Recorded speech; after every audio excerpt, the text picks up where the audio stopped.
What's up, everybody? It's your boy Chaos. So welcome to a new episode of Take It to the Table. We have a jam-packed episode. It is actually Survivor Series season, so we're going to be listing our top 3 favorite moments in Survivor Series history. We're also going to talk about who we think attacked Jade Cargill after SmackDown, or during SmackDown, should I say. And of course, we're going to wrap it up with, since it's leading up to Royal Rumble, we're going to switch it up a bit and think and give our thoughts on who we think is going to be the top 3 starters for the Royal Rumble. Who's going to be number 1 and number 2. It's going to be a jam-packed episode. Make sure you like, share, and subscribe. And without further ado, let us take it to the table.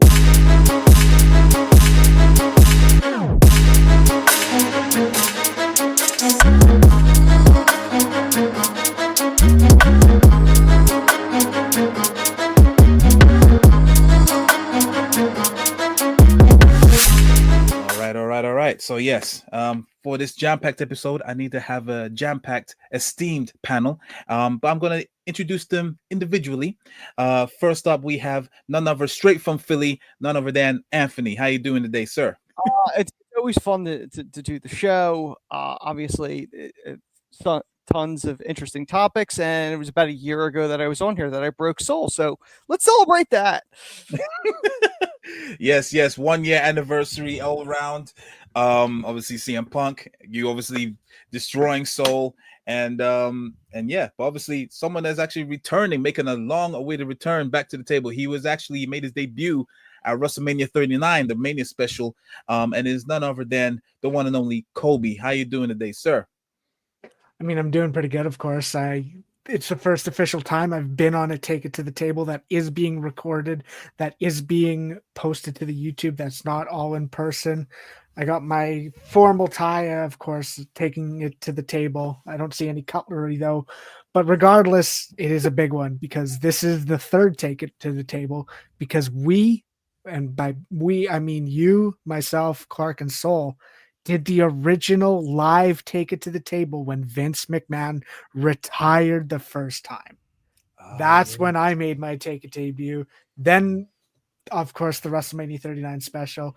I'm the big guns here because I'm only on the important ones. Now I'm finally back. That sounds like a Soul comment. The MVP season. That is true. But yeah, actually, yeah, Coby is like he's a rare gem. Soul is on here almost every damn week, so yeah, so you can only claim that for so long. But welcome back to the table, Coby. It's been a minute, and yeah, we've got some interesting topics, and obviously, you're actually one of the list guys on here. You're not doing like little fantasy drafts and all that kind of stuff. So for you are the perfect person for this episode. And obviously, last but not least, he is a frequent visitor to the table. He's been on a debate or two, and it might be some in the future as well. It is none other than Jordy in the bank. How you doing today, Jordy?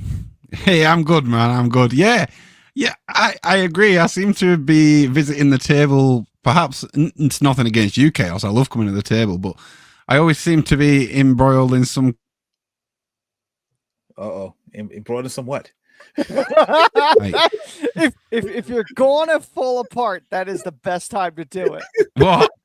You froze, bro. What did you say? Not again. I can't even remember what I was saying. I can't remember what I was saying. Damn it. What did I say? Oh yeah, I said I'm usually summoned to the table because I'm embroiled in some kind of disagreement, whereas today I'm actually just talking about some great topics. So that's a nice change of pace for me. But it's good to be here as always, mate. Yes. Of course. Welcome back to the table. Yes. Obviously you're a frequent visitor to the table because we love you here at the table, and you actually make some good points. Unlike Soul and Ignacio, when they have their own little time. So, but yeah, it's all good. We're here. Yes. All right. Cool. On that note, moving swiftly on. As I said, we are in Survivor Series season. As of this recording, it is 4 days away. The card is absolutely freaking stacked. I think, and 2 matches was announced last night. On Monday Night Raw, the IC title is going to be on the line as on the triple threat, as well as the United States Championship is going to be on the line between LA Knight and Shinsuke Nakamura. I'm surprised we actually got 5 matches because we got 2 potentially very long matches in there. especially the Bloodline match. But yeah. But then again, I think it has an earlier start time as well, if I believe. I believe it's 6 Eastern, if I'm not mistaken. 6 Eastern, yeah. Okay, I do think it's also means... different because the Rumbles are almost automatically 60 minutes. Yeah. Probably combined, plus, 60 plus. Probably combined, the War Games match will probably go about 70 total. About 70, maybe 75. You got to figure the Bloodline one's going longer, and 100%. if the most electrifying man shows up at the end, you got to allot some time for his stare down. 100%. Yeah, you've got to let him slap his forearm a bit, and look around. You got to do the cry on. Everyone believes the show's over, like it was last year. And then the music hits, and per Chaos' shirt, the final boss comes out, stares down, and everyone goes, "What is he here for?" It was nice to see a resolving the story with Cody, though, because it looks like eventually we obviously found out that what he gave Cody was Moana 2 tickets. It's good to know that that's been resolved. The Rock needs as much money as he can because Red One did bomb, so he needs a lot of people going to Moana 2. Yeah, it did. Red One bomb. Red bomb. Yeah, Red bomb, 100%. I mean, listen, you're competing against Gladiator 2 and Wicked, so you got the odds kind of. I think he could be competing against me doing a one-man show of Wicked, mate. I still don't think people would really go and watch it. It's just listen. I saw it had Netflix or Prime or straight to streaming written all over it. I was so shocked to learn that it was coming out in cinema. Can I tell you, when me and my buddy went to go see Gladiator 2, before that, we went to dinner. We were talking about this. And I said, when they announced they were doing this, my first thought was, oh, okay, they're dropping it on Prime around Christmas season. I did not anticipate them ever putting the Rock, Chris Evans movie in the theater.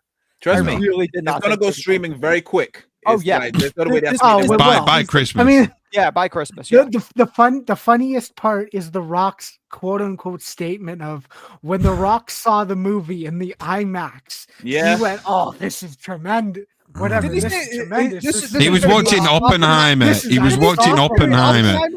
Yeah, he was watching Oppenheimer, and the quote was something like, "Oh, Red One in this is gonna kill it" or something, and it's like. Cringe. Chaos, I love the fact that you're worrying about time. We literally just went on a 5 to 10 minute rant just burying the Rock's movie. So we'll be fine. He deserves it when it's needed. He deserves it. But anyway, back to obviously what we're talking about, which is of course Survivor Series, with the potential of him possibly being there. Mm-hmm. It's a jam-packed card. I can't wait to see it. I'm hoping to see it live, not in person, but I mean on paper, on the network. I need to make the most of it before it ships over to Netflix. We all got the email saying the network is going to officially die on the 31st of December, or whatever it was. And while we're in the mood for Survivor Series, I wanted to gauge your guys' thoughts on your top 3 personal favorite Survivor Series moments that really, you can easily just watch it back on the network or Peacock, or soon to be Netflix when it goes on the Netflix. What really gets those goosebumps going, like The Rock, and just lives long in the memory. We'll probably go do a round table, just one each until we eventually go out to do our 3, and then we'll obviously conclude on that. So, Coby, you had your chance already, so I'm gonna switch it to Jordy, and let him go first.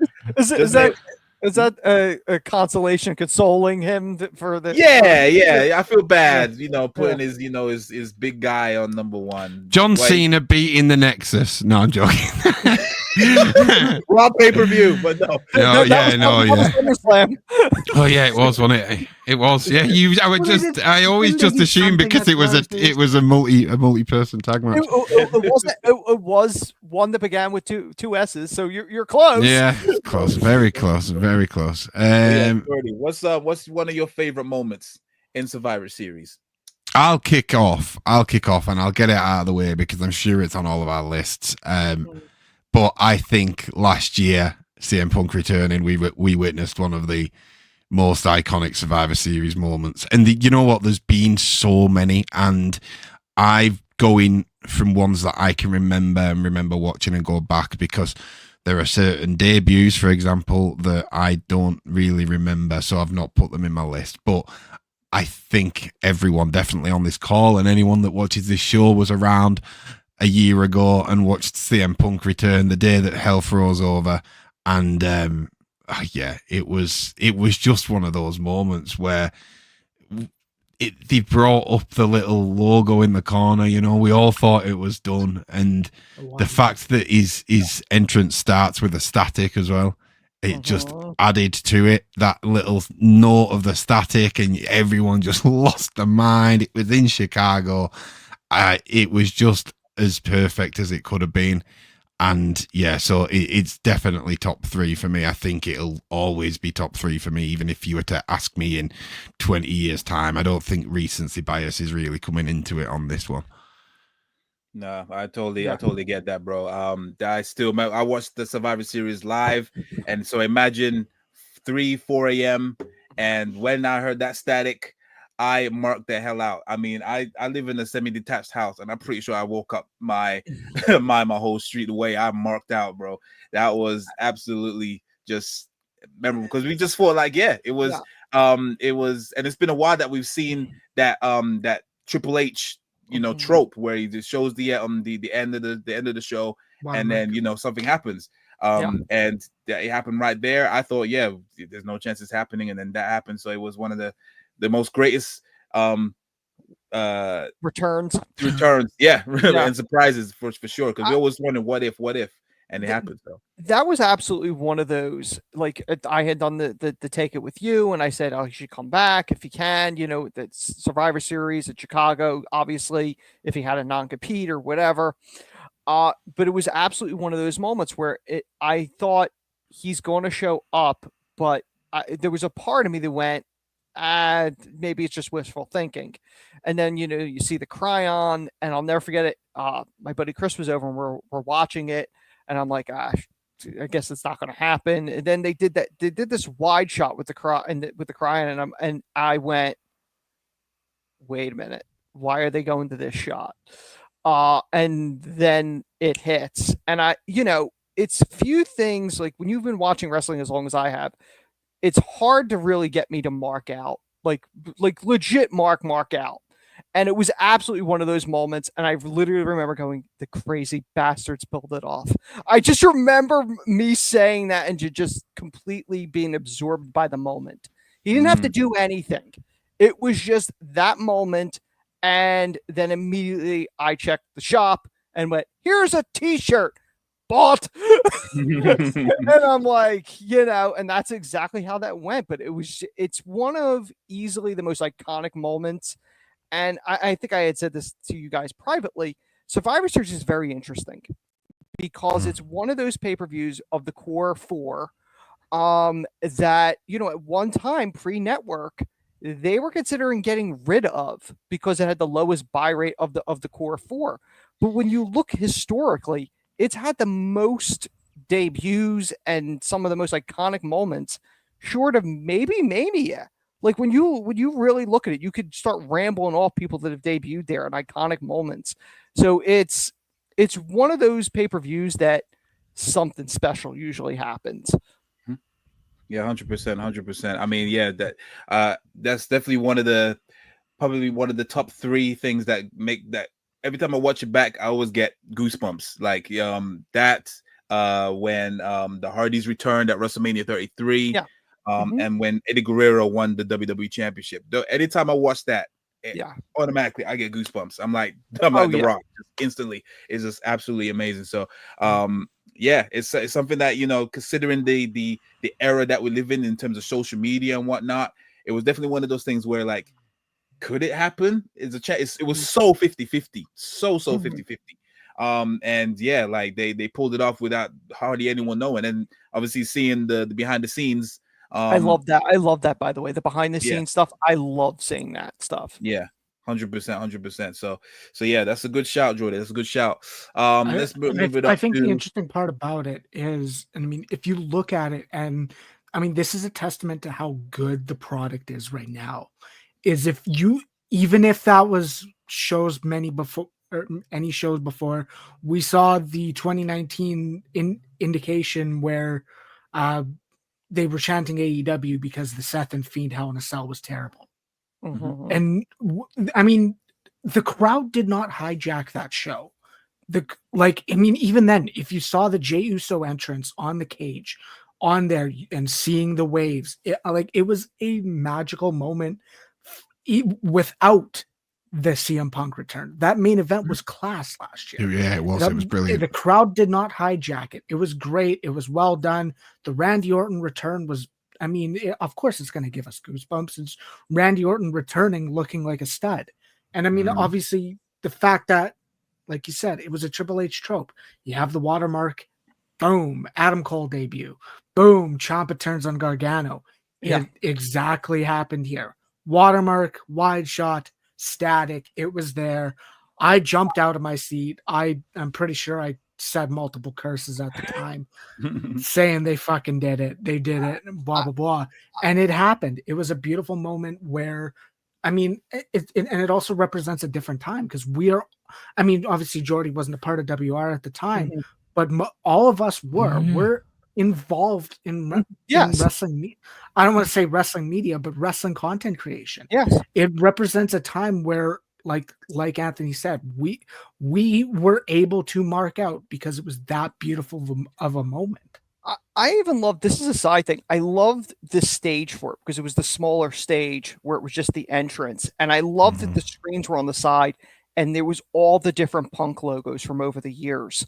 Like, it was a subtle thing. Like, you know, you might not notice it in that exact instance because you're like, oh my God, it's Punk. They pulled it off. He's back. He's back home. The Black Jeep's back home, where he belongs. And obviously that's worked out very well for all the parties involved. So it's really special because there were people that looked at that went, oh, this is going to collapse. This is going to collapse. And I knew from day one, and I know I had this conversation with Coby for certain. I went, this is going to work. They would not bring him back unless they knew it was going to work. Both sides are going to make it work. And there has been zero indication. No one has been threatened. No one has been choked out. Real glass has not been broken. This has been a phenomenally successful first year since his return. Unless you're Jade Cargill. But anyway, moving on. Got injured a little bit. Hey, look, we didn't get to that yet. I am not saying Punk threw her into the glass. Oh my gosh. But yeah. Like you said, the funniest part is, I mean, for people who were saying, oh, this is going to fail. You have Ryback once again attempting, if CM Punk succeeds for 6 months, I will retire. Nobody's booking your bitch ass. According to my watch, he still has not retired, despite the fact 7 polls that he put out begging him to retire and him being wrong about Punk. Yeah, but who watches him? Like, it's a if a tree fell down in the woods, does it still make a noise situation? So he might as well be retired. Ryback is like a bad rash. Every time you think it's gone, it pops back up again. True. Hello. He hasn't wrestled since 2018, yet the man thinks he's still involved in wrestling. Yeah, he's done. He's done out here. He's as involved as I am. Like, that's what I'm saying. God bless you, Ryback. I hope you find solace. Anyway, Anthony, Okay. what is one of your top 3 favorite Survivor Series moments? I don't know if it would be a favorite, but are we talking about favorites or iconic moments? Whichever you prefer. That which one gets your goosebumps flowing? I don't know. Okay. All right. I don't know. All right. So this one, this one I gotta say, granted, the run did not pan out, but moment wise, Sting's final debut with WWE, because that's one of those Sorry, Chaos. I didn't know. That's why I asked. I was thinking screw job, but then I actually ended up committing one because I picked Sting then, apparently. No, but like as somebody that grew up during that Monday Night War era, Sting was that last soldier. He was the one guy that never went there. And then when he left TNA, every year Mania season, everyone like Sting's gonna come in. Sting's gonna come in. Oh, and then it was the promo, and somebody said there was smoke, and it said STG, and then it was just the Undertaker, with another cabin promo. But the Sting moment when the music hit, which obviously was not his music, we were expecting the WCW music, but that was not the music. But then the music played, and you're like, okay, that's creepy music. All right. And then it was like just the video, and you saw the light, I went, oh my God, they pulled it off. Sting is fine. And then just the visual of Sting there, that moment. And I have to give JBL and Cole credit. They sold that tremendously on commentary. And JBL made it a point of going, this guy's a big deal. If you don't know who he is probably the best that has never been here. Obviously the run did not pan out, but moment wise, it is one of my favorite moments because that is a goosebump moment. Say what you want. Sting is still an icon, a legend, and probably the only guy that did not need the WWE machine to be at a plateau that you could go, he's at the same level of somebody that was. It wasn't a sellout.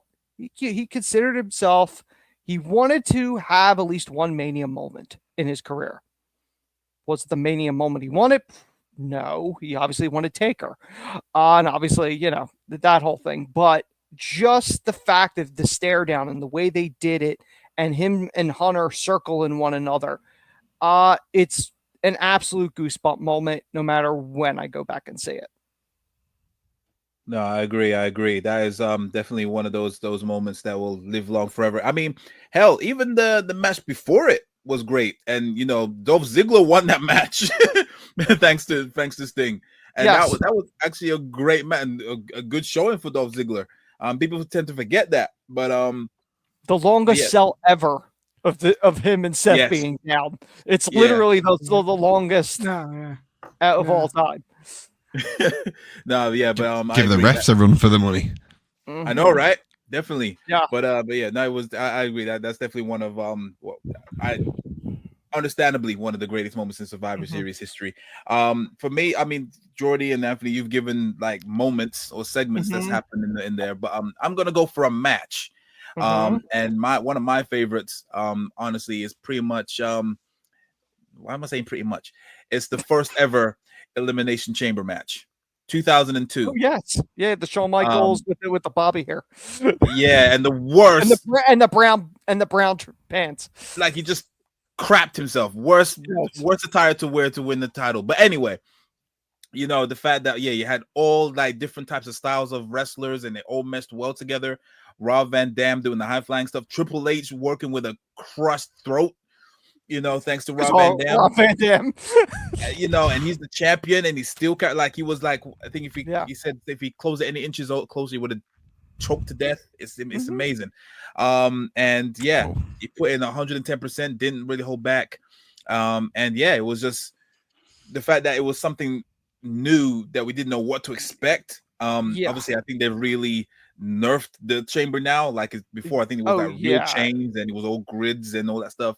They've changed it now, but I love speaking of that chamber, I loved the promo package because it was like 7,000 length of chain, 10 tons of steel, like all this like dramatic stuff, and this was supposed to be the brainchild of Bischoff as the GM, and essentially, background was the rumor was always Hunter wanted to do War Games, and Vince allegedly refused to do it because he didn't create it. So the compromise was the Elimination Chamber before they bastardized that. But that was easily one of the most iconic ones because it's violent as Yes. hell. 100%. So yeah, that will, if out of all the Elimination Chamber matches that we've had, that is definitely one I will always go to and still have fun. Yeah, it's way better than the Intercontinental Championship match. What was the one that had, and they had Mark Henry in it, and the thing bust open, and then he didn't know what to do. You remember? Everyone remember that one? I know. It was Dolph Ziggler, Mark Henry. He got out. Oh no, Sheamus. Brock got out early on the other one, but well, Brock willingly busted it. No, Yeah, but yeah, like yeah. in the one he won. But when you look at that first one, like you're saying, was that the one that is stacked with Hall of Famers. When you look Exactly. at it, it's Hunter, it's RVD, it's Booker, it's Kane, it's Goldberg, and Shawn Michaels. No, Goldberg wasn't in it. No. That's Goldberg SummerSlam, bro. Goldberg wasn't in it. It was Jericho. Oh, okay, Jericho. But yeah, but Goldberg and Jericho were in the other one, right? Yeah, that was the one at SummerSlam. Yeah. Okay, yeah.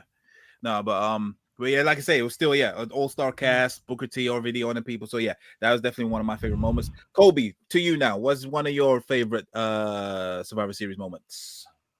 Well, there's, I mean, two of the ones I already had written down were already mentioned. Sorry. Oops. Well, it wasn't you who said one of them. So, okay. I mean, the one I want to actually, I guess I kind of already spoke about the Punk return when we were talking about it. But I mean, to add on to the Sting debut, and I mean, like I said, last year surrounding the Punk one is, I mean, the majority of us, sans Jordy, are involved in wrestling content creation. I don't want to say we're quote unquote a part of the business or in the business or anything, but we're involved and we're in the know when we're doing stuff to make a positive impact. I mean, obviously Sting's debut was 10 years ago.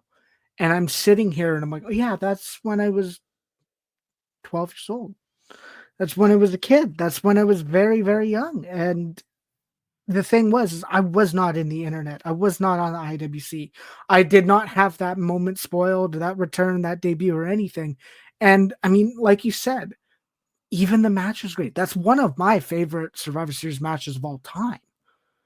The 5-on-5 Team Cena versus Team Authority. You have the beatdown. You have the Big Show heel turn. You have Dolph Ziggler coming that close. And of course, the crooked referee of Triple H. And then, like you said, the crow sounds, eerie music. You see the lighting on his face. Sting shows up. It's someone obviously, being younger, it's tough.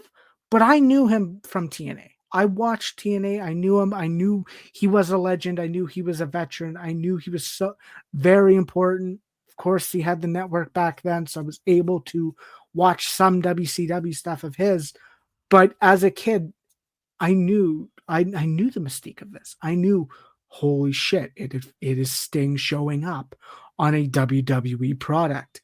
And I knew it was special, and it was special. Obviously, yeah, it made sense. He returned to screw with Triple H. Kind of made sense to do the WrestleMania match with him, but then you just never did much. And obviously the injury, and like you said, the run never panned out. And I don't want to say it's one of wrestling's what could have been, but I mean, it's definitely a run that should have been much better. It's a great moment. It's something I look back on, and that's childhood. Obviously, I mean, the first few 2010 Survivor Series aren't that good. I mean, the first one I watched, I'm pretty sure, was the Dream Team Awesome Truth versus Cena and The Rock. Like, I mean, that's not a special match at all. That was the MSG one, wasn't it? It was MSG, wasn't it? I forget. I don't know where it is. I'm pretty sure it was MSG. And there's that, and then of course there's the Shield debut, which was kind of It was odd. It was memorable. Of course, looking back on it, it's a great moment because we all value the Shield. But I mean, Sting's the one that stands out of, okay, in my childhood, that's probably my favorite Survivor Series moment. Fair dues. Yeah, you pretty much, you can't really add anything on top of that. So yeah, that's totally understandable. Yeah, Sting is it's iconic. It's definitely going to be something you're going to see on the WWE Vault YouTube channel. So yeah, I ain't gonna really do anything else to add to that. Jordy, what's your number 2 favorite Survivor Series moment? I've got a couple that I can pick from here, and some are definitely gonna get said by other people, so I'm gonna leave them. And I've got two that are involving The Rock. One that's involving. Ooh. You know what? I'm gonna say it, and again, it is completely personal, so this isn't necessarily iconic, but this was iconic for me. But I can't even remember the year, but John Cena and The Rock were on a tag team against R-Truth and The Miz. And just genuinely for me to see them two, and I know that like they weren't necessarily on the same team, although they were on the same team, but they weren't getting along at the same time, whatever. Just for me to see, like, The Rock was my guy growing up, and then as The Rock went on and, you know, started being a Scorpion King and whatnot, then Cena was my guy. To actually and all that I'd been introduced to since him coming back was them two butting heads. So for one night, I actually got to kind of cheer for my two favorite, most iconic in my eyes wrestlers of all time on the same team, going for the same thing, which was a victory. So for me personally, that was very iconic, and I can understand why some people probably hated it. But yeah, for me, it is up there. So it's one of the things that springs to mind for me. I will never forget the tagline for that pay-per-view. Never before, never again. It was, and true to their word, it's better than once in a lifetime. That was the build-up before they screwed you with your once in a lifetime chaos. Yeah, definitely. But that was the match that was supposed to hype up the once in a lifetime match. I mean, for what it could have been on anything. It could have been on a Superstar Showdown or something. I don't care. It would have still been iconic for me. Like, no, 100%, because like it's in a way at that time Survivor Series was kind of throwaway. It's not as big as it is now, or you know, it was kind of a throwaway. So it was definitely, you wouldn't have predicted that on like of all pay-per-view Survivor Series. For what I remember, I mean, I think the match was fine for its time, because at the end of the day, you got to see The Rock for the first time in 7-8 years in a wrestling ring. So yeah, I mean, he looked good, and yeah, it was just part of the storyline. But yeah, I totally get that. I don't think anyone would really argue with that, because I think without that match, I think that pay-per-view would have been fucking dire. So I don't know anything from it. You know what I mean? So that's fair enough. Back to you, Anthony. What's your number 2 favorite Survivor Series moment? Okay. See, this is a little difficult because I started watching a few months after the Montreal Screwjob, but I do want to say, just as a whole, that event, the Screwjob in itself, changed the business forever. Like, that was the catalyst that led to Austin McMahon, which propelled the company ahead. But if we're talking about moments that I've witnessed since I've been a fan, you know, I'm going to go probably the bloodline, the United bloodline, when Sammy showed his allegiance to the tribal chief. That visual after that match, after he turned on KO, and just that visual of all them in the ring, and you knew that was the defining shot. Like, there was that amazing defining shot with all them in the ring. And to know what would come of that afterwards, and where we're standing today with them reuniting for good this time, you know, it's one of those cool moments that, like, in the moment when you're watching it, just to take a step back and you go, this is special. You it's kind of hard for fans, like, if they watch it, they just expect stuff, and you kind of get caught in the bubble. But sometimes you take a step back and you know something special. Like, when I grew up during the Attitude Era, I didn't realize how special that was until it was over. And then we were in the dark times. You know, I didn't realize that. So when this era started up, and it kind of started going in that direction with the NXT launch and the network about 10 years ago, but really kind of picked steam up in the past couple of years, I recognize how special this is. I don't know how long this is going to last, but I understand how special this is because I've been through this. And this is as close as we've ever gotten to that peak time in the late 90s. So I get how special this is. So I understood how special that moment was.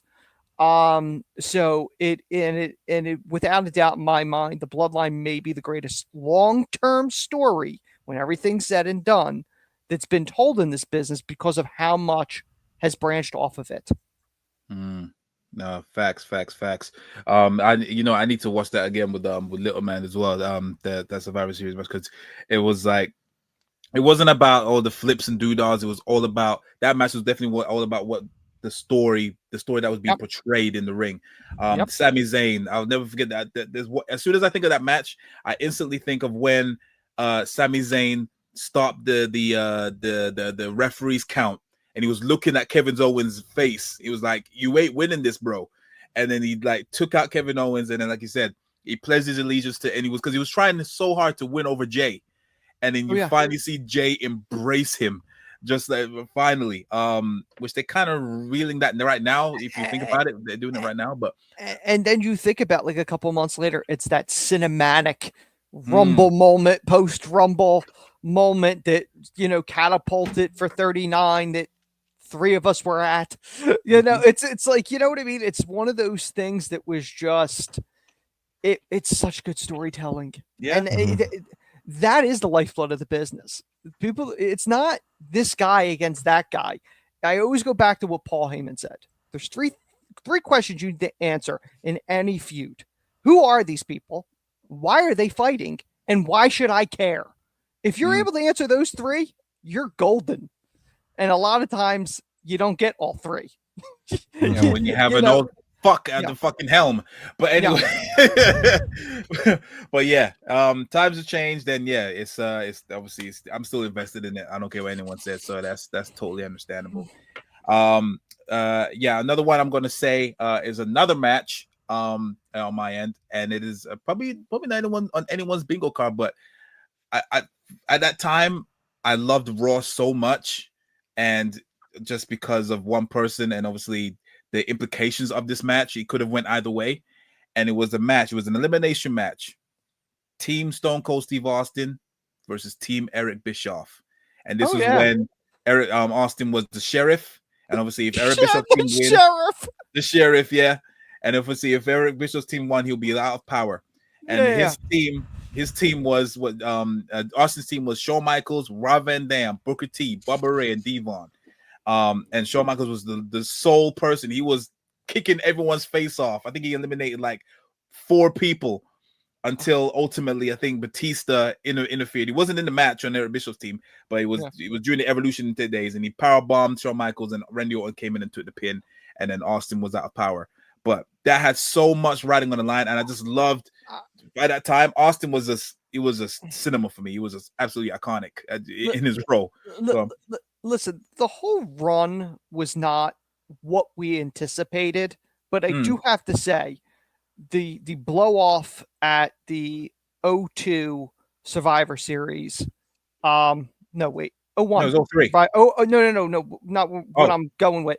Sorry. The 01 Survivor Series with the Alliance against Team WWF, which again, that did not live up to the hype, obviously, because people weren't available. But I do have to say the promo packages that they did, where one of these organizations is going under, and like the promo stuff that they did, like Heyman, that famous Heyman promo that he cut on Vince on SmackDown, saying you took Hulk Hogan's blood and painted Titan Towers, you took Bret Hart's dream and you bought yourself an airplane, or stuff like that. Like it was just, it was so well done. Like they hyped it up in such a way that it worked, even though the whole storyline as a whole really never lived up to what we had envisioned in our heads. But when you said elimination, my head immediately went there.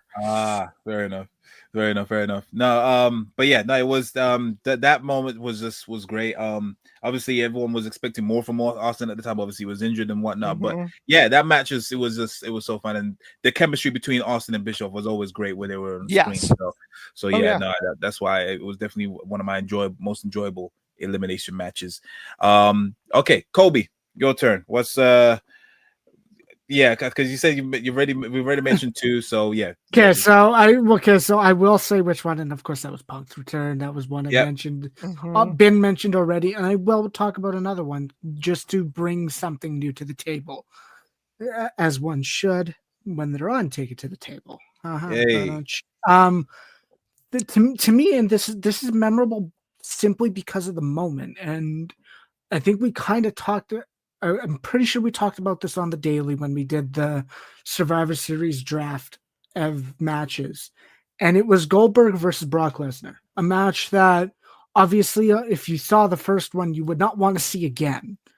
But this was a prime position of Goldberg as someone who had the undefeated streak, who dominated before returning to the WWE as someone who wants to bring it to Brock Lesnar. Brock Lesnar being the force that defeated the streak, starting to have long and not brutal championship reigns, but just long drawn out reigns after this as well.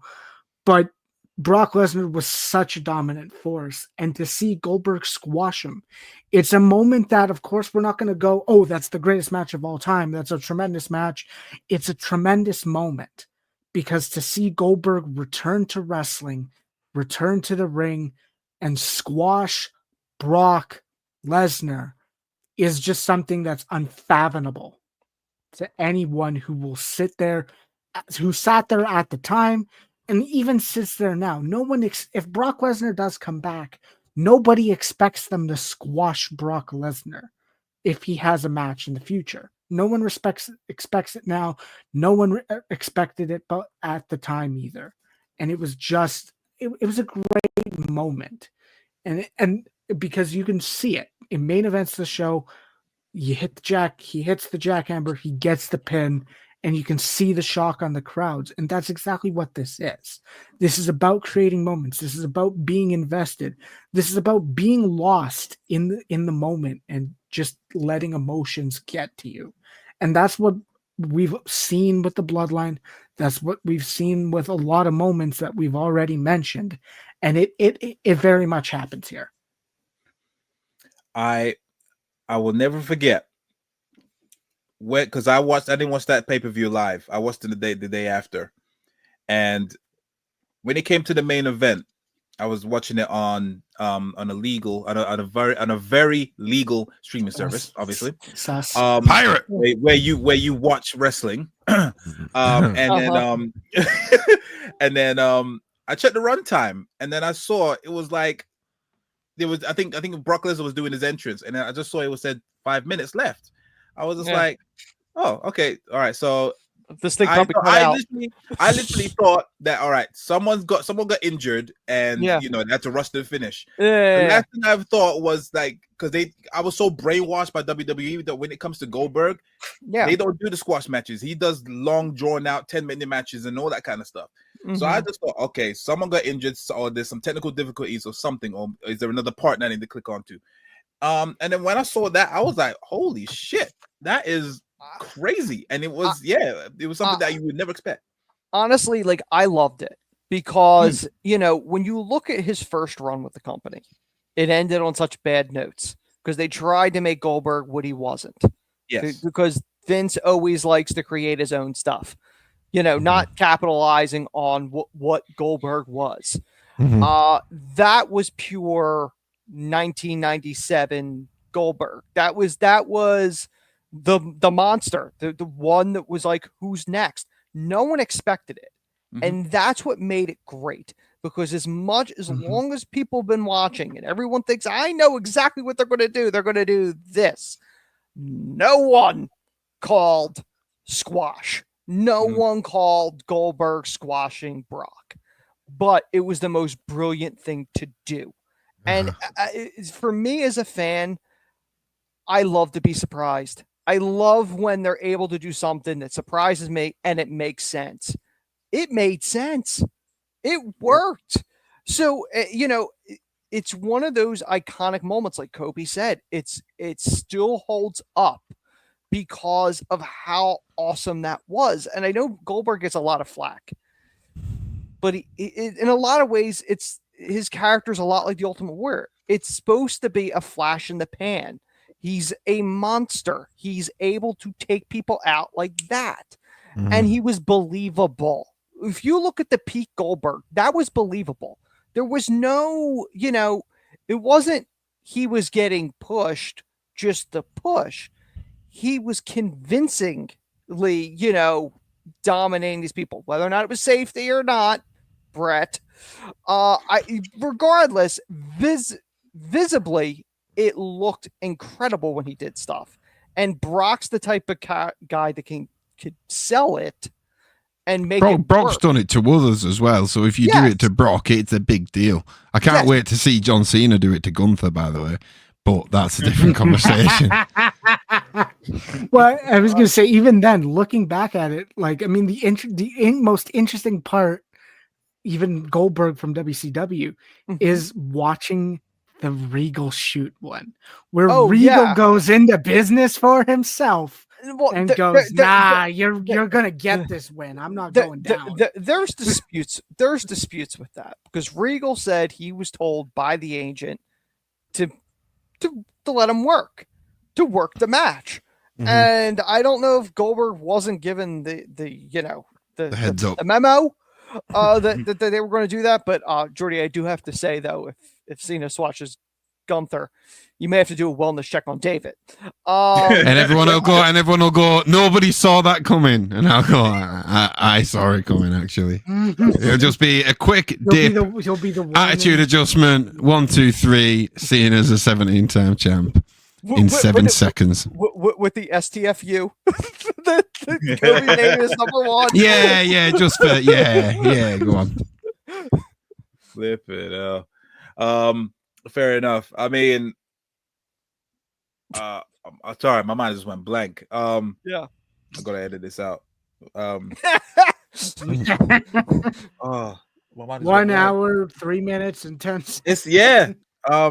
What was we talking about? What was the last Survivor Series? Survivor. Yeah. So Coby gave his last one, which was Goldberg. Jordy. That was it. No, that wasn't Jordy. No, that was a random one. That was one I brought up. I still have. Oh yeah. So it was the Goldberg and Brock Lesnar situation. We also got one. Listen, if Jade is waiting for us to save her, she's dead. Because we ain't getting her for a while. She's in hospital. She's in the best place she can be. Medical facility. No, they started in hospital now. They started in hospital. Okay, gotcha. Weird. I don't like it. Weird, isn't it? Yeah. It feels like it's proper. It feels real. It's like, oh shit, they're going to hospital, not local medical facility. Local medical facility. That was that's when you knew it was kayfabe. When they local medical facility sounds like the janitor's flipping closet. It does like. Well, what did they say for police as well? Was it law enforcement? They never said police. It was law enforcement. I think that was the go-to. Yes. Yeah. God damn you, Vince. Anyway, all right, cool. Jordy, you got your third one. I've got my third one. And again, look. Oh shit. That's wrong guy. Look, I'm gonna mention the screw job, but I don't remember it. It's like you said, Anthony, it almost deserves a category of its own. It really does. It's a complete beast within Survivor Series. I genuinely think like you just hear stories constantly, and then the more stories seem to just come out years and years down the line. And it's TV show stuff. It's like if somebody wrote that script, it would be a fantastic TV show. Unfortunately for Brett, obviously it played out in real life. But yeah, so don't get me wrong. I don't want people in the comments going, I can't believe nobody mentioned the screw job. Of course, we all know about the screw job, and it probably is top. But what I'm going to mention is The Rock beating Mankind, heel turning, becoming corporate champion.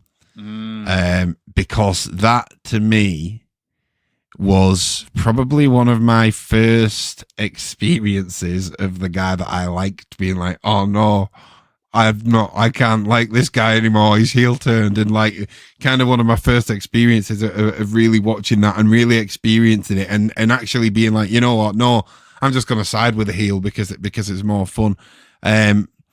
It was shocking, and then when you actually find out about what, like when he went on to explain why with the die Rocky die chants, you know, and stuff like that, and it's like, yeah, I didn't forget that. Now all of a sudden you're cheering my name, but yeah, I didn't forget the stuff that you did. I'm in this for myself, and I'm in this for the business, and I think it was a moment for The Rock to really show what he can do and probably get some stuff off his chest to that crowd and to them fans that he maybe needed to get off his chest and be that heel and blur them lines a little bit. And I think heel Rock is probably the best Rock, as much as I love face Rock as well. I think he's doing his best work when he can be rude to people, he can be arrogant to people. And I think, yeah, that's probably where we really started to see that. I mean, we saw it in the Nation. That was why he kind of broke out. It was that arrogance. It was that bravado. It was that kind of thinking he was bigger than Farouk. So, but to see him stood side by side with Vince, it was just like different ball game. It was like, you look back now, right? Oh That boy, was such a great run there too. I know. Oh, did I cut out again? Yeah, you cut out. Right, where did I get to? What did I say? Because you can just edit it out. You had such an awesome run too. It was you mentioned about the Nation of Domination and the run that he was having, and that's kind of where you. Right. Okay. Right. So yeah. So that was it. So basically, you see The Rock and you see the arrogance and the bravado, and that's what kind of broke up the Nation. That's what kind of got him out of the Nation. But that's what got the fans on side with him, and that's what got people cheering him. But to then see him stood side by side with Vince McMahon, it was just. I genuinely believe when we look back now, that's the origin of the final boss. That's where the final boss was born. It was that night. It was at Survivor Series when he became the corporate champion. And we're still seeing that in 2024 and seeing him that he can still flex his muscles and be that kind of corporate champion. He's a step above now. He's essentially in Vince's shoes. So, yeah, He's the people's champion. Yeah. Yeah. When you look at like events like WrestleMania defined Shawn Michaels and The Undertaker, it's kind of funny. Survivor Series is one of those events that really defined The Rock because he made his debut at the 96 one and Rocky Maivia. He had the streamers. He was supposed to be the big thing, and the crowd in New York buried him. I'm rightly so. You look at the Deadly Game Survivor Series, like you brought up with the one night tournament where he won the WWF Championship for the first time. You look at his match that we talked about, tagging with Cena, and it's one of those events that have really defined The Rock. Like he's had those defining moments. Did he win against Punk at Survivor Series, or was that Rumble? Yeah. So that he could win the title for Chaos to have twice in a lifetime. Yeah, exactly. Yeah, definitely. What didn't they celebrate? That it was like an anniversary as well for him, but he was not there. Oh no, they released they released 25th anniversary merchandise. No, but they did make. I think they did. They did. They did And make. will he show up this year? But he was not there. Was that 21? Yeah, it was recent. It was quite recent. Yeah. I remember they released the merch for it. That's what I remember. I remember the merch. I can't remember if there was. I think there was a battle royal for him. I can't remember. Well, the other one is part of this. Yeah, 21. 2021. You think about like the year after is the infamous Austin gets hit by the car because Rikishi did it for The Rock. So The Rock. So if you want to add that to his Rikishi and The Rock Rikishi versus The Rock actually did happen as well in 2000, didn't it, at Survivor Series? Yes. That was when Rikishi. That was in that whole thing, wasn't it? It was the special run because that also got us the Armageddon Hell in a Cell where he got thrown off the fall on the truck with the. That was a great match. The Armageddon Hell in a Cell with the six pack, one of the greatest all-star matches ever. Like when you think about it, it was surreal. It's absolutely a Crazy. surreal one. It's crazy.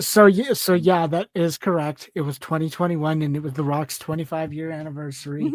He did Yeah. not show up, No, but they I was were doing. pissed. They did something for him, and it was Netflix's Red Notice. That And was it. And it was about the egg. Vince McMahon Yeah. brings out the egg Yeah. that The kickstarts Austin Theory egg. Yeah. Austin Theories' push. Yeah. Because Austin Mhm. Theories had the balls to steal the egg or whatever. Yeah. The grapefruits is what was his go-to line. The almighty grapefruits. Yeah. That cringe. I'll never forget that cringe segment where he came out of his limo And he was whips holding out to the everyone, egg and everyone was everyone's like, ooh, like fuck off. The Bond villain that is Vince. God. But so fucking yeah, I mean, there have been a lot of those Yeah. moments. I mean, you know, there's been debuts with the Survivor Series. Kurt Angle debuted in '99, and Go with the you know, Booker. it was kind of the Oh. intro. It was kind of the intro where he was like the Rocky might be. They're going to push him, and the crowd hated his Yeah. guts. Mhm. You know, this was pre me, but he's the guy that got me in the wrestling. Undertaker debuting in 1990 to be a part of one of the Survivor Series teams. Look at the And we size know of them his- ham hocks. Yeah, No. yeah, from Roddy Piper.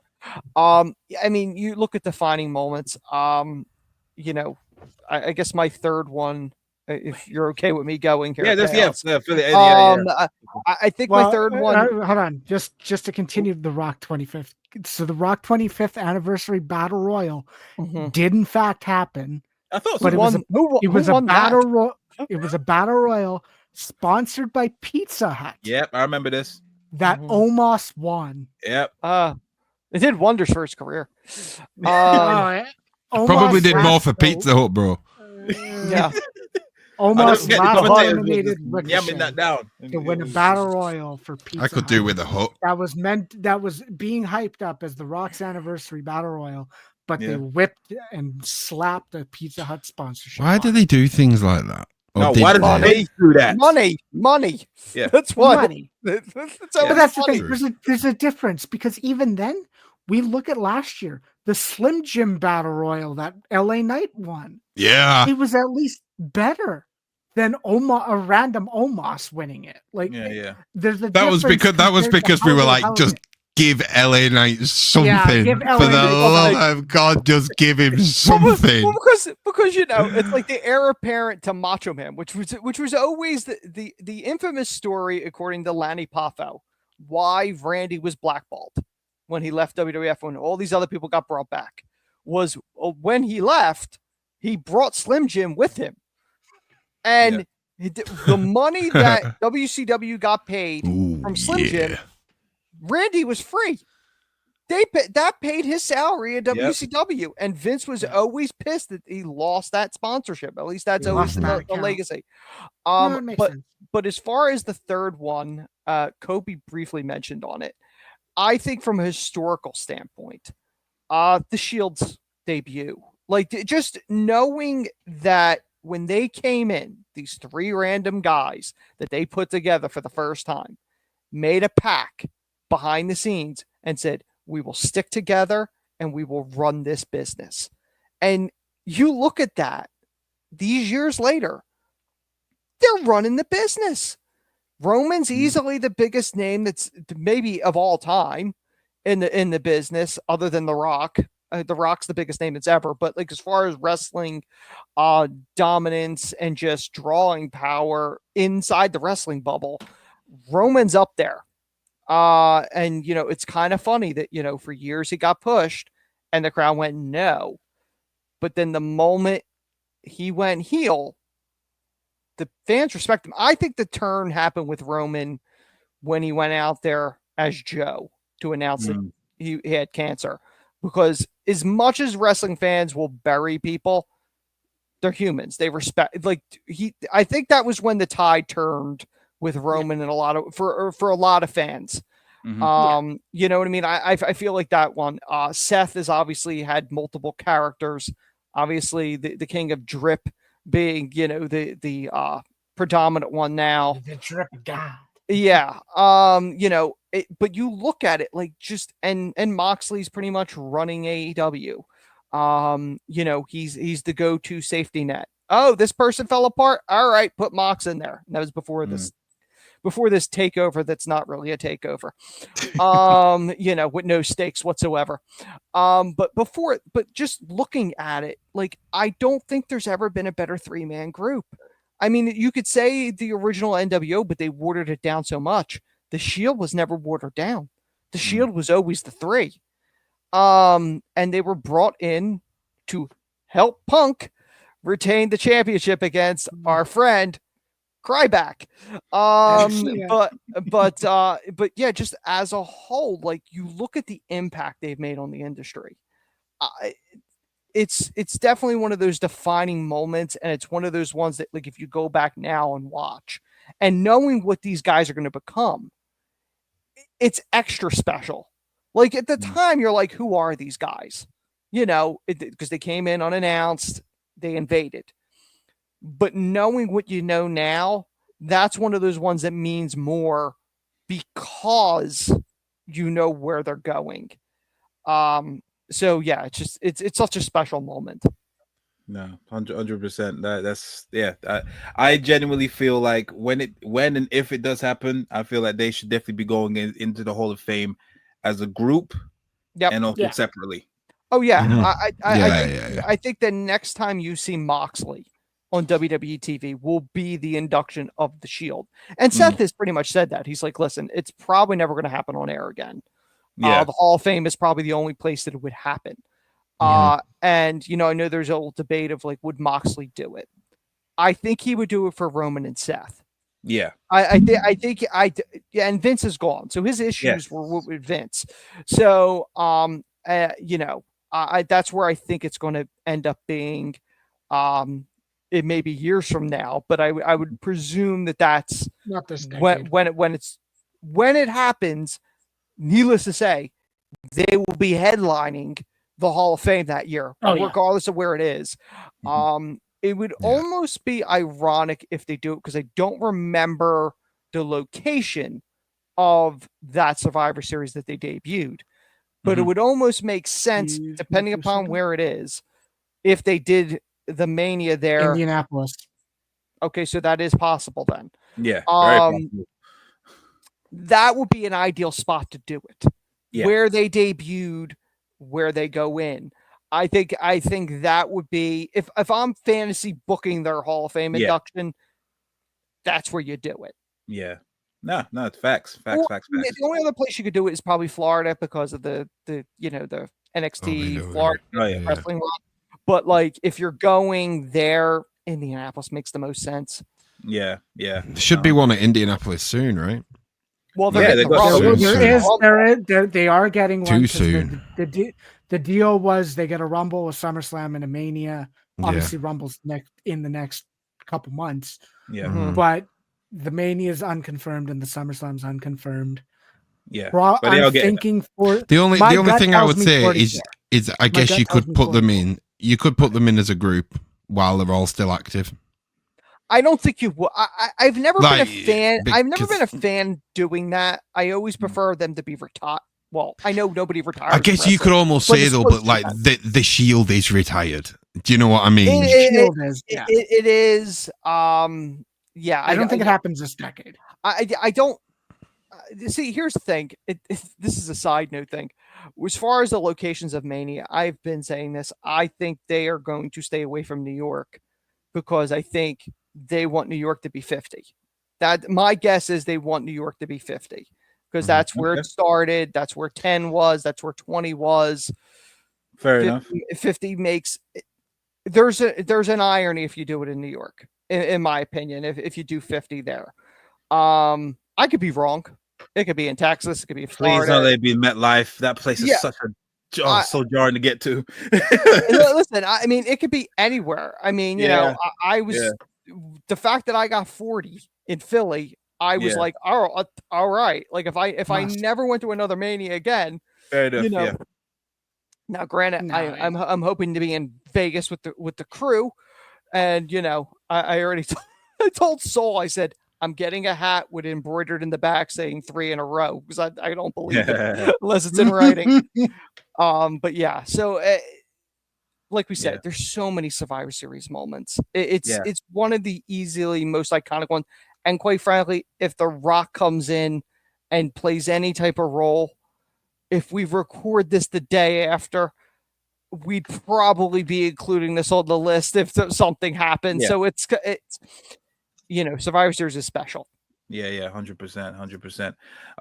Final one I'm just gonna say as well, just to wrap it up. Is basically 2019 Survivor Series when NXT ran the place. They absolutely put a stamp on, made themselves known. Arguably they didn't do anything with that afterwards, which is a bit frustrating. Yeah. But yeah, Team NXT completely ran the shop. Obviously, the week prior, obviously the stuff that happened in Saudi Arabia happened, and then they had to one of the greatest SmackDowns of all time. Adam Cole versus Daniel Bryan. And they came in they came in reminiscent of DX invading WCW with the tank, the invasion. It is funny. That is one of my favorite Survivor Series, just as a whole. Like, and it's it's such a it was unexpected as well. You wouldn't think of all the teams. The NXT almost did a clean sweep. I think there was only one match where they didn't win. Correct me if I'm wrong. The men's won. Yeah. The men's won, the women's lost. Correct me. The only other, and then Roderick won, and then Shayna won. Roddy picked up a win against, was it AJ? AJ Styles and Nakamura, and he was, which I believe was Roddy did North American, and then the other two were Intercontinental and US at that time. Yeah. I mean, that's, and then Shayna won the Bailey Becky 3-way. Yeah. So I mean, it's one match I didn't realize that actually happened on there. Flipping Lesnar faced Mysterio in a no holds barred match. I completely forgot about that. I don't remember that. Yeah, Dominic getting physical for the first time in his career. Right. I'm trying to remember because it was a Survivor Series. We saw Brock destroy Danielson, right? No, it was the Fiend. Yes. No, but at a Survivor. Oh yeah, Brock versus Danielson was because it was champion against champion. Yeah, champ versus champion. Brilliant match. Yeah. You had Daniel give him the low blow and almost beat him. Yeah. I mean, both of Brock Lesnar's champion versus champion matches are phenomenal. Yeah, did he do one with AJ as well?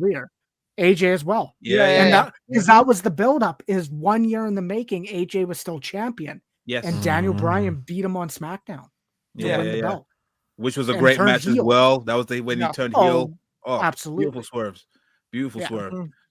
All right, cool. Fair dues. So yeah. So I do got one more. I'll do it. Oh, my bad. Sorry. I'm all right. Cool. Well, it either makes sense. You're supposed to kick it off or end the list. Fair enough. Go on. Regardless, I mean the one that comes to mind for me is something that is going to touch a lot of people. And obviously, like I keep harping upon this, I'm young and I'm aging the people in this call, in the StreamYard, however you want to view it. But The Undertaker touched generations upon generations upon generations of wrestling fans. He had a 30-year career. So in 2020, when he officially retired, you can tell everyone knew it was a magical moment for anyone who knows The Undertaker, who knew what he did, who has memories of him. Some people loved back then. Some people like what he did in the Attitude Era, the American Badass.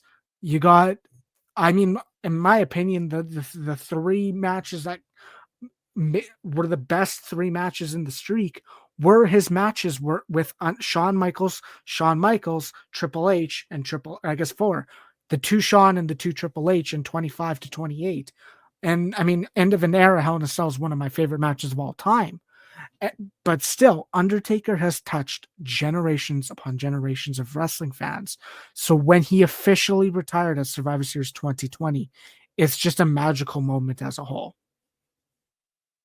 The only sad part with that was that obviously there were no fans. Didn't happen. That's the only thing that was truly missing from that. 100%. Obviously he got the Hall of Fame induction, got the crowd there.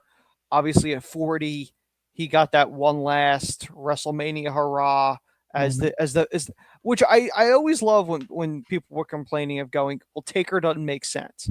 Taker makes sense in the sense of that will always be his yard, and WrestleMania is hallowed ground to him. So for him being the vengeful guy to get to help the baby face, it fits. Plus, he has history with The Rock. Should it have been Austin? Absolutely, it should have been Austin. But somebody did not want to go to the show. So if you're gonna get somebody else, Taker is the next logical choice to do it. Yeah, 100%. I agree. He didn't get the fully sign off, but he got the perfect sunset. Even though he's keep on saying on this podcast, I think I can do one more. I'm like, no, dude, honestly, when you look at that, when you look at the Graveyard match visually, now I know they were forced to do it because of the pandemic, Boneyard, but as a whole, the production with the music, and literally he drove off in the sunset, like that visual fit so perfectly. It's the Undertaker character is, in my opinion, the greatest character that's ever existed. I mean, it's the only one that, when all the other kayfabe characters are done, when he was the American Badass, everyone's like, when's the dead man coming back? When are we going to hear the gong? It doesn't matter how many times I've seen that man live. If you're in that arena and you hear that gong, facts, you get goosebumps. Facts. I don't care how many times you see it. There is something unique and special, and that's not me just going, "Oh, the Taker's the best." It's like the Fireflies, isn't it? There's certain things that you have to experience to understand. The definition of aura originates with Taker. I was going to say, my only question would be, and obviously we're probably pressed for time. Obviously the table always has extended stays, but I think the only other one that can compete with Undertaker's gong, I think, is the broken glass. Of course, Austin. Oh yeah. Listen. When that glass breaks, someone's getting their ass kicked. Yeah. But like the Taker, even you think you know me too. And as well, listen. At this point, I'm gonna say it. When you hear Cena's music and you don't know it's coming, it. Jesus Christ! I would. Okay, hold on, Jordy. Hear me out. His music, I would go unexpected, and he's there. It's a tremendous moment. Chaos, you were there at Money in the Bank, bro. You were there. You experienced it. Listen, I would go with this. If you're talking about shock value, if you're not expecting them, you hear the Rock's music. Oh yeah. Smell. That's ear piercing pop. See, Death Rebel. That's how you do theme music. And that was done by a guy with a guitar named Jim Johnston, who should be in the Hall of Fame. Because he is just as responsible for the big boom in wrestling as anybody else. Yep, facts. It's a simple yet effective sound. Jim Johnston was the John Williams of professional wrestling.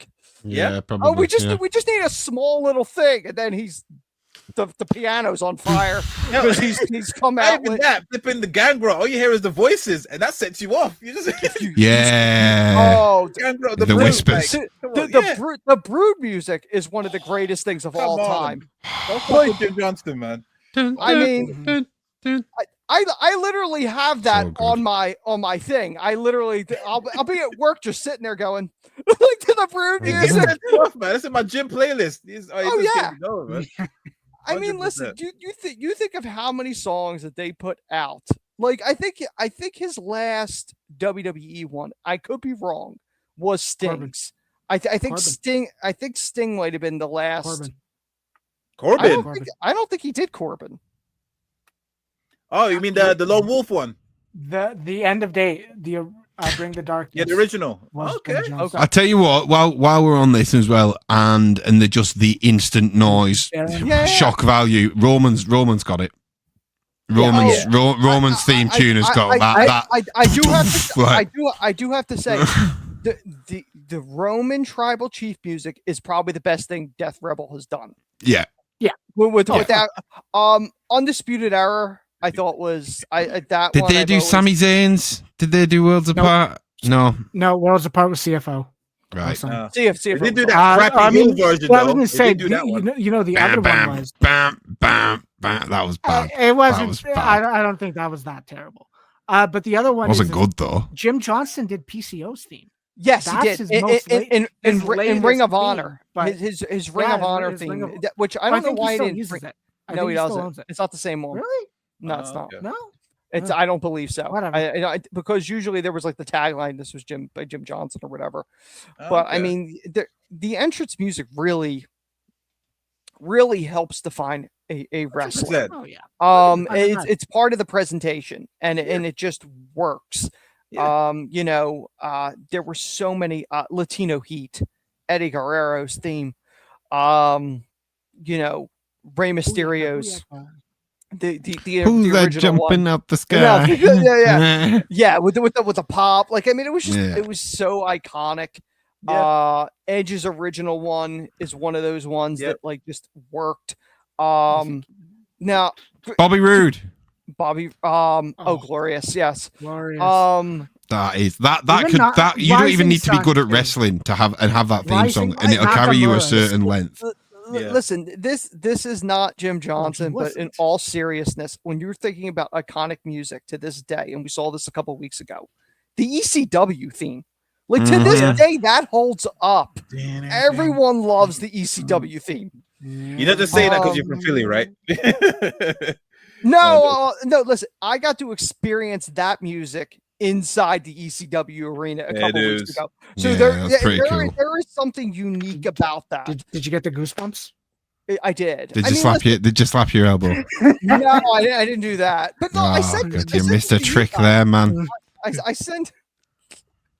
I did it when I walked down the aisle. I think you do that every time Cena comes out. It's like your fix. Yeah, you're right. You're not wrong. You're not wrong. When he came out of Money in the Bank, bro, I literally fell over. Like, I was so confused and flabbergasted. And I was dressed as John Cena. So everyone like in and around me just turned around and like grabbed me. And I nearly, for some reason, don't know why I did it, nearly threw my hat. And I didn't. I grabbed it and Why, like you looked at Bobby Smurda. threw it, but just, yeah, I just kept hold of it. I paid Like, $44 at Disney World for that. And he got Oh my frozen. God. And he raised it. Oh, I'm back. I mean, yeah, you're right. I mean, the one thing that irks me, especially now, and then obviously I'll keep this short, is we're in an era where themes are. I don't want to say themes are at a low or anything, but there's also there's themes we all sang Seth Rollins' theme, Roman's themes there. We all do the whoa. Crowd involvement is at an all-time high. hell, but- and we're now obviously this singing Randy Orton's theme. Randy Orton's theme, and that's tremendous. The Royal Rumble is the To me- biggest shower of the improvement that's needed in theme songs because there's about 10 every year where I go, who's this? Yeah. This is the thing that irks me. And this is not to be a specific shout or a specific dig at anyone, but it will be because Mercedes Moné's CEO theme chants in the fucking theme song irks me to death Canadians because you are trying to manufacture organic crowd involvement, which we've seen with Seth, we've seen with Cody, Randy Orton. Chris fucking Jericho. There's so many names exist in wrestling right now that have organic crowd involvement. Yep. And seeing Mercedes Moné have CEO chants pisses me the fuck off. Well said. Well said. Coby's like, this is heaven and hell. That's my speech to win This over. is my one time to be on. I haven't been on the table in nearly 2 fucking years. This is the one time I've What you did, Chaos. Go off, bro. You tell him you want to be on the table more. You let him know, bro. Just don't start swearing in the first 30 seconds. And yeah, Don't put us through I it. haven't. I didn't. I think you were the Okay, one, I know. the first one to say "damn." Fair dues. Look. It's chaos.